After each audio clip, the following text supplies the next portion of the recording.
Néofertile, c'est l'histoire d'un succès. Et pourtant, tout a commencé avec un drame. L'explosion de l'usine AZF à Toulouse. À proximité du site, une petite entreprise de chimie est totalement dévastée. Mais elle va renaître de ses cendres et devenir agronutrition. Farouchement dédiée à la chimie verte, elle s'appuie sur l'utilisation de micro-organismes du sol qui ont un fort potentiel fertilisant.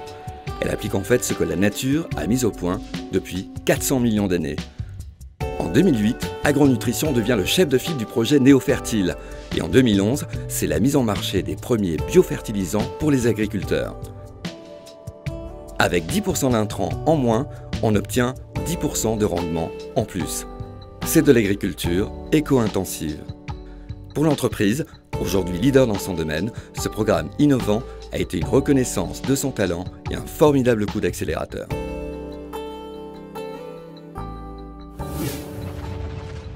Au démarrage, Agronutrition, c'était 10 millions d'euros, 30 et quelques collaborateurs, 32. Aujourd'hui, nous avons clôturé au 31 août dernier à 28 millions d'euros de chiffre d'affaires, 35% à l'export, 65% en France, et on est 91. La cellule R&D comportait 3 personnes en 2008, aujourd'hui 24. Donc ça a un effet très très important sur la structuration de la recherche et développement dans Agronutrition et sur son développement économique, bien évidemment. Au-delà de l'agriculture, les biofertilisants sont également utilisés sur une cinquantaine de stades pour les pelouses et à l'étude, une gamme adaptée au parcours de golf. Agrimip Sud-Ouest Innovation est notre pôle de compétitivité qu'on partage maintenant avec Aquitaine.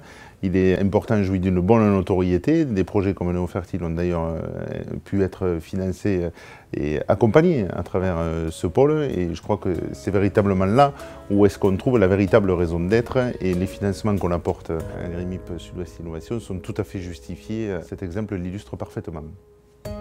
Autre retombée positive pour un partenaire du projet Néofertile, le laboratoire de recherche en sciences végétales du professeur Bécard. Il vient d'être choisi pour intégrer un consortium international de 8 laboratoires, dont 3 toulousains. La dotation pour les recherches est attribuée par la fondation Bill Gates. Elle est de 10 millions de dollars. C'est très satisfaisant et gratifiant de voir que certains de nos travaux peuvent être utilisés et exploité dans ces directions. Et cette fois, c'est pour la culture du maïs. On voudrait développer un maïs qui serait capable de vivre en symbiose avec des bactéries fixatrices d'azote et qui pourrait, en quelque sorte, se comporter comme des légumineuses, comme ces plantes qui n'ont pas besoin d'engrais azotés. Donc ce ne sera peut-être pas encore l'objectif ultime, c'est-à-dire culture de maïs sans engrais azotés, mais on aimerait se rapprocher de cet objectif. Le projet Néofertile devient également un précieux objet d'étude. Agrimip Sud-Ouest Innovation et TSE, Toulouse School of Economics, viennent de mettre en place des indicateurs de retombées économiques. On va voir avec les responsables de l'entreprise quels sont d'après eux les meilleurs indicateurs de retombées, parce que c'est eux qui les connaissent le mieux. Et avec notre centre de recherche, après on se met au travail pour véritablement le mesurer. Et le projet a été financé dans le cadre du 6e appel FUI.